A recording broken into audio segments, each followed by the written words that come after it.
We're going to talk about reversing the birth, reverse the birth order, right? The natural thing in a lot of Middle Eastern cultures, and especially back in the biblical times, was to give the double blessing to the oldest son and then a normal blessing to everybody else. And that was so that the older son would take care of and kind of be the new patriarch for that family. But you're going to see inside of here, and you learn in our Genesis studies, that sometimes that gets reversed, and the younger gets the bigger blessing than the older, and they kind of reverse that birth order. So we're going to pick up right here in Hebrews chapter 11, verse 20 in the Faith Hall of Fame, the Bible Hall of Fame. Here we go. Hebrews 11, chapter 11, verse 20. By faith, Isaac blessed Jacob and Esau concerning things to come. Now, Isaac favored Esau, and he wanted him to get the blessing. But Esau willingly gave away his birthright because he was hungry and he chose something that was fleshly. He was like, I got to satisfy this hunger, this burning sensation to eat in my stomach, so I'm going to give away my birthright so that I can get some food. And Jacob ended up with the birthright. And then Isaac was actually tricked into giving that birthright to Jacob. So Esau had already given it up. Jacob also needed to get it from Isaac. Isaac did not like the situation when he found out that Jacob got the blessing instead of Esau. But guess what? By faith, he remembered that God had told him that the nation of Esau would serve the nation from Isaac. And so he had faith and he trusted in God's sovereignty. So you had Esau and Isaac, the birth order, but it got reversed for the blessing standpoint, for the patriarch standpoint, because God had said the nation of Esau, the older child, would actually serve the nation of Isaac. So he would get the double blessing, and that's how it came. So Isaac had faith, right? This is all about faith. It's really understanding that no one was saved by deeds or by obedience to the law or by obedience to anything, but by faith. No one today is saved by deeds or what you do or how good you are or how you benchmark yourself against someone else or who you benchmark yourself against, right? Oh, I'm better than that person down the street. I'm better than Hitler. I'm better than blah, blah, blah. No, it doesn't matter. Are you better than God? No. Are you perfect? No. Have you sinned? Yes. Therefore, you are disqualified from getting into heaven, period, except by the grace of God. Through faith. For by grace you have been saved through faith, and that not of yourselves. Ephesians 2:8.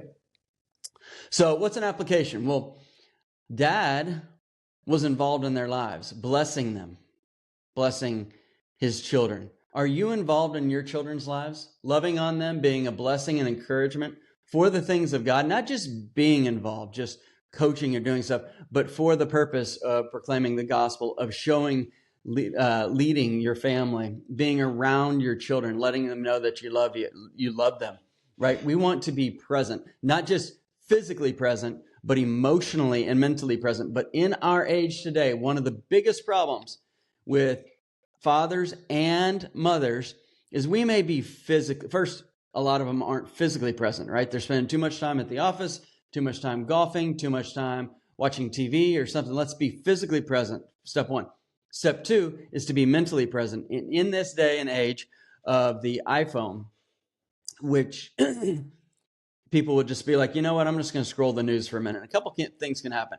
It can just take them, or they're looking at Reels or TikTok or something, and they just keep going and going, and they look up, and they missed all that time with the kids. Now it's kids' bedtime, something like that.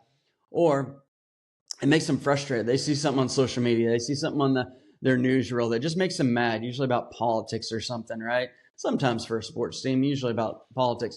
But that is a distraction, right? The devil wants you to be taken away mentally and emotionally from that time with your children so that he can just take you away. We need to be there both physically and mentally, going deep into the lives of our children. So let's encourage each other in that, and let's encourage our spouse in that, and be there both physically and emotionally for our child. Put down the phone, right? We want to prioritize relationships over money and technology. Again, that's prioritizing relationships over money and technology.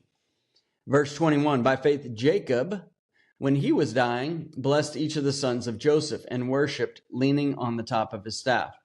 So here above, we were talking about Abraham. Then just a minute ago, we talked about Isaac, and he had 2 sons. Now we're talking about Jacob, which is the younger one who ended up with the bigger blessing.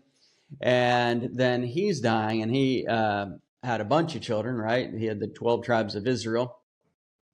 And it says he was blessing each of the sons of Joseph and worshiped, leaning on the top of his staff. So again, Jacob, in as many mistakes and bad decisions as he made in his life, he still was saved by faith. No one is beyond reach. No one is beyond the reach of God, having a softened heart to accept Jesus as their Lord and Savior. All right.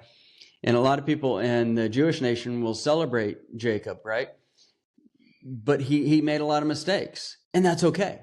We can still celebrate people and understand that it's by faith. It is not by deeds. If it were by deeds, none of us would get in. If we were doing it by deeds and our deeds, not a single one of us would qualify because you couldn't do enough, right? So even Jacob had faith. He was saved by faith. It says, by faith, Jacob. So we want to remember that. Then we go here, verse 22, by faith, Joseph. So we had by faith, Isaac, by faith, Jacob, by faith, Joseph, right? And it says, by faith, Joseph, when he was dying, made mention of the departure of the children of Israel and gave instructions concerning his bones. So Joseph, right, is about as close as you can get to a biblical character, a real person, of course, but a biblical person, biblical character who is a really great prototype of Jesus, right? He was not liked by those around him, his brothers. He was left for dead, right? They left him for dead in the wilderness. He was persecuted. He was beaten. He was enslaved. He was treated horribly. People lied about him, talked badly about him. But yet God, in his sovereignty, kept raising up Joseph in this path. He used this test to see how strong Joseph was and to make him stronger. Just like when we work out, we work out our muscles, we break them down so that they grow back stronger. God puts us in these tests, and he certainly did with Joseph. And Joseph just kept growing stronger and stronger. God had this woven tapestry, this path for Joseph to rise up. And we see this redemption, this restoration, and he became second in all the land of Egypt. Just an unbelievable story. And that's Jesus, right? Jesus was hated. He was despised. He was beaten. They wanted to kill him. He was just treated horribly. They called him a liar. They said things against him. He was killed on the cross, and yet he rose from the dead. And he paid the penalty for our sins. No one else could do that. So Joseph here is just a great prototype of Jesus, a kind of a foreshadowing, a parallel, if you will, where you can look at people and see traits that we want to emulate. And Joseph exhibited a lot of those traits. And verse 23, by faith, here we go again, by faith, Moses, when he was born, was hidden 3 months by his parents because they saw he was a beautiful child. And they were not afraid of the king's command. So Moses was hidden because there was a decree out to kill all these babies, and they didn't want him to die. So they ended up putting him in a basket, floating him down the river, trusting that God would take care of him, not knowing, but trusting by faith, right? It takes a lot of faith to do that with your kid. Maybe a little bit easier, slightly easier, if you know the alternative is he's just going to be killed. Maybe a slightly better alternative, but still doesn't make it easy. Very difficult decision. Requires a ton of faith. And they saw that he was a beautiful child. And yes, every child is beautiful, regardless of how they look, regardless of their abilities. Every child is beautiful. It's just a miracle of God, right? Children exist because of the miracle of God. If anybody wants to say, I've never seen a miracle, just look at a child being born in someone's belly before being born and taking a breath on earth, living inside of a woman, just amazing. And then to be at that birth, if you've ever had that privilege, that honor, or do in the future, it'll change you. Like you see that it's a miracle, just unbelievable. And it says they were not afraid of the king's command, right? That their children, that all the children were going to be killed. They just had this faith and this hope to hold on to, right? You can look around today and the world seems scary. From a fleshly, earthly standpoint, it is. There's violence, there's hatred against the police, there's gangs, there's abortion, there's all of these things that are just so out there and so horrible and nasty. But guess what?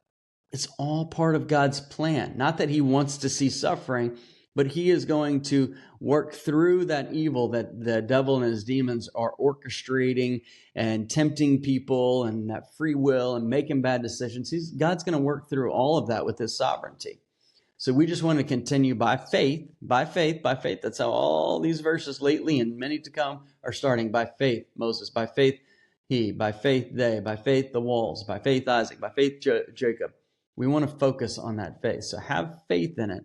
And remember to be a wonderful leader to your children. If you have children right now, doesn't matter if they're at home or out of the house, but be a great leader, be a servant leader, love on them, be present physically and be present emotionally.